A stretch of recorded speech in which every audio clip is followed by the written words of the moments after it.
Welcome, I'm Malcolm Gallagher, and you're watching the BVTV network, coming to you from the UK studios of BizVision. Now, my guest today is an extremely successful entrepreneur. He's in a sector which, me being grey-haired, I don't know much about, but my daughter and son-in-law certainly do. It's the tattoo business. My guest, along with his talented wife, Thora, have built an enviable empire around the club tattoo concept. They're now sharing the thoughts and advice in their book, Brand Renegades, Our Fearless Path from Startup to Global Brand. So let's go meet the husband of the team. He's known as the Tattooed Millionaire. Hello, Sean Dowdell. Hello, welcome, Sean. How you doing, Malcolm? Thanks for having me on today. Hey, listen, here in England, we're at 25 degrees, but I bet you're going to beat me on that and tell me where you are. I'm in Las Vegas, and I think it's Celsius. It's about 31 or 32 degrees today. Okay, it's pretty warm. Yeah, don't put all your chips on that. Lose the money, will you? You do things so silly in the heat. Sean, you seem to be such a busy person with Club Tattoo, drummer in the famous band Grey Days, writing the book, speaking all over. So thanks for kindly taking the time to visit us here at BVTV. Viewers and listeners, great, thank you. Viewers and listeners, I'm talking to Sean in three parts, which I hope will give you personal inspiration. In part one, I'm asking him about arriving at a viable business concept. In part two, I'm going to ask him about meeting market needs. And in part three, I'm going to ask him to kindly give you just 2 or 3 tips of his entrepreneurial success. But first, Sean, briefly tell us about Club Tattoo's success and what your book, Brand Renegades, is about. So Club Tattoo is a company that I started back in 1995. So we've been in business for a little over 26 years. We have 6 luxury tattoo and piercing studio locations, primarily in Las Vegas on the Strip inside the Venetian Hotel, inside Planet Hollywood, Miracle Mile Casino shops, and then at the Link Hotel and Casino, all on the Strip. And then in Arizona, we have 3 more studios in Scottsdale, Arizona, Mesa, and Tempe as well. We cater to a higher end client that likes an aesthetic that is upscale, and we sell lots of gold and lots of diamonds, and it is a very unique concept that we've brought to the market. And we love doing it. We're very passionate about it. And we wrote a book, my wife and I, who's also my partner, called Brand Renegades, Our Fearless Path from Startup to Global Brand. And we like to share a lot of our experiences and failures and successes with the people out there, if they're interested as small business owners and entrepreneurs. Brilliant. Yeah. I like your approach in the book. After all, you've won and shredded many T-shirts along the way, haven't you, of the 26 years? Your advice really does show your real world expertise and experience. I particularly like some of the things that you do. You don't cut the corners, do you, on any of your titling? I'm only showing the clean one here. I can't show the other one where there's a lot of exclamation marks, but cut the excuses, get up and do something. I like it. It's really good there. Your advice, such as the one about staff leaving, and that was interesting. I was discussing that one with my wife last night about relevant to her tea rooms. And as you say, don't let them go, just let them go. Don't fret about it. And your thoughts on competitors is truly illuminating, but you'll have to get the book, viewers and listeners, to find that out. Sean, how did you arrive at the Club Tattoo concept? Was it all plain sailing, that eureka moment, or did you have many challenges to overcome before you'd created a viable and sustainable concept? I'd like to say that it just popped into my head one day, but it didn't. It was very organic, and it started out as just a simple concept of having a nice tattoo and piercing studio. And that evolved over the years, especially when I brought my wife and partner Thora into the business. She brought a different business acumen as far as administration and organization. And once we started honing these little traditional business concepts and adapting them to our business concepts, something that really hadn't been done in the tattoo world in the 90s, we started to create this aesthetic, this visual, and this feeling. We could see that our clients were really connecting with it. So we started to go a little bit upscale and started to create this different client experience, and realized after a short couple of years that we had created this niche in the market that just wasn't there before. And then once we identified that niche, we really started to focus a lot of our efforts on not only maintaining what that was, but building it up bigger and bigger and making it something really unique.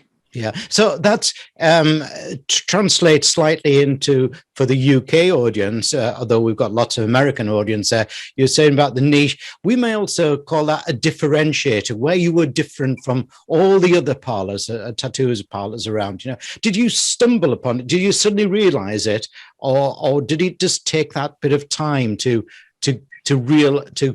actually have that moment of saying, now we know what it is that we're going to go for?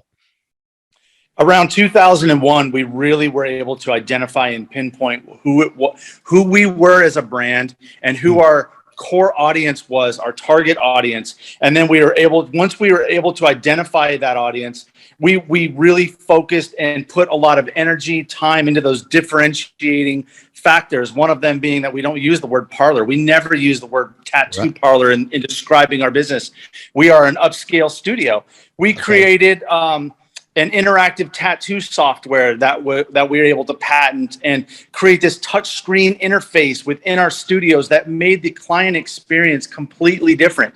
We made the studios very female friendly, and we created a sales staff that were interacting with our clients, and it took away that low end kind of biker feel that you traditionally would get in a tattoo shop. We took that out of our concept completely. We had really nice lighting, brightly lit studios, nice bright white paint in the studios, very clean, very artistic.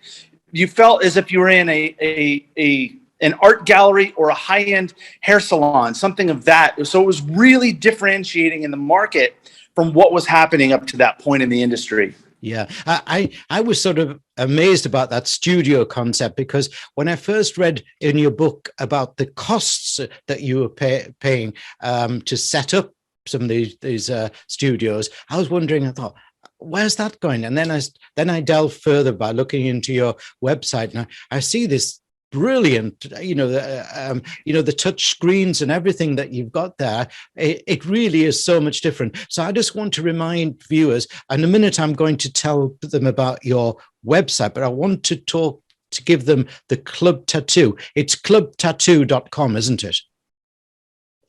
Correct. Clubtattoo.com. You can see all of the different studios, and we give a really great visual representation of what you can expect when you come into one of our stores. Yeah, it really is absolutely fascinating, and it will make you think. It will make you think if you allow yourself to not only read the book, but also go and delve into clubtattoo.com's website. And it will make you think. There's no doubt about it. Sean, before we move to part 2, let me just remind everyone of your URL for this great initiative you got here. Obviously, viewers, you can see it on the screen behind me. It's all the W's. I'm going to read it out for listeners. All the W's, businessgamechangers.com. All the W's, businessgamechangers.com. Now, the book by you and Thora is called Brand Renegades, Our Fearless Path from Startup to Global Brand, and it's published by Entrepreneur Press. Right, part 2. What is it that you feel has brought you success? After all, there seem to be suddenly lots of, and excuse me using the word tattoo parlors, but those other people on every street corner. There has to be something that you're doing or saying that makes you successful. Yes, I know you've got the beautiful studios there, but you've got to get people talking about you, coming to you, haven't you? Do you productively tap into the desires and wants of a new and changed youthful market, allowing them to express themselves individually, or am I trying to think too deep here? Not at all, Malcolm. So what we identified early on was that we had to service the needs of the client and not try to dictate what it was that we were going to sell the client. We started to understand why the client wanted what they wanted. And in the early days, to get a tattoo or a piercing, it felt very rebellious, very against the norm and kind of an outlier. It eventually became a fashion statement. Right. So the paradigm was, we went from rebels to mainstream very quickly, by the way. From 1995 to about 2002, the rebellion side of the tattoo industry left. And now you're seeing, tattoos and piercings everywhere in the mainstream. You're starting to see them in TV commercials. You didn't see that back in the 90s.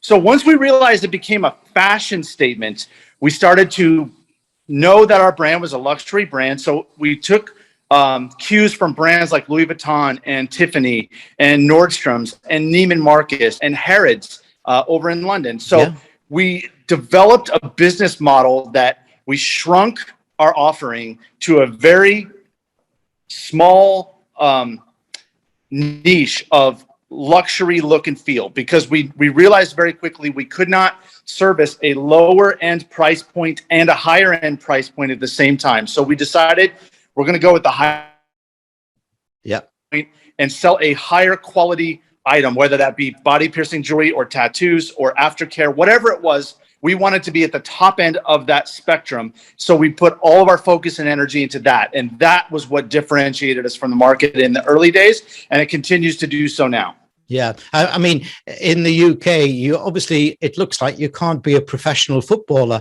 unless you've got tattoos. At the moment, we keep watching, the Euros the other week there, England versus Italy, and every England player's got, a good set of tattoos. Well, they've got the money, of course, haven't they? They've got the money to come to the high class end. So you'll have to start thinking about opening one of your studios in London soon. We actually almost did that a couple of years ago, right down in Leicester Square. So we're very interested in the UK in general. I've taught many seminars in the UK. I love England. I love the history. I love the people. So it's very fascinating and interesting to us. And you will see Club Tattoo in England very soon. Yeah, I'm sure we will, because also the outlying cities like Manchester are just so thriving, and they will welcome you with open arms. My final part, Sean, is to ask you to take just 3 of your soft skills top tips from your book. And before I do that, by the way, I have to tell people again, I've enjoyed not just reading the book, but also then going back and dipping in. Don't think it is all about tattoos. It is so replicable or transferable to other industries. As I just mentioned to you beforehand, I was chatting to my wife about an aspect in it there for a Victorian tea room. It is very, very transferable. So it's a great book, not just to read, but it's a manual to keep coming in. So, Sean, I want to ask you to take 3 of your soft skill tips from the book that you believe will help my viewers and listeners towards success. Let's go for the 3 things that everyone starting in business should build their ability to master or do well. So the first thing that I give most small business owners tips would be being able to analyze and move forward in the face of fear. Fear is the most powerful emotion that we have as human beings. A lot of people argue that it's love, but I believe that it's fear, because fear will paralyze you. It has the power to literally make you not move forward at all. And inaction is the kiss of death in business. So moving forward in the face of fear, that's number 1. Number 2, make affordable mistakes. A lot of small business and entrepreneurs think that their biggest problem is access to money. That's usually not the biggest problem they're facing. If they dig down a little bit deeper, they'll see that if they were given the money, that a lot of times they would make larger mistakes with that money if they had it. So make affordable mistakes, meaning that if you had access to capital, use it wisely, and make sure that if something goes wrong, that you can survive forward in that. And then lastly is find your passion. So I've done other businesses that I wasn't passionate about, and I find that it's really easy to give up when things get difficult. And I think when people ask me, well, what's your key to success? And I quite honestly, the biggest key for Thora and I's success is that when things got really hard, we stuck through it. And the reason we stuck through it was because we are passionate about our company and our business. So those are the 3 biggest tips that I can give you today. They are fantastic tips. They are they are fantastic tips. Sadly, I've got to be leaving Las Vegas in a moment, but I am leaving with my wallet still full, so that's okay. Sean and his wife, Thora, have created not just a book that is an interesting reading, but as I said, a manual for success. You need to get the book, Brand Renegades, and follow their sage advice. Thanks, Sean Dowdell, for a great interview. Malcolm, thank you for having me on. It was a real pleasure.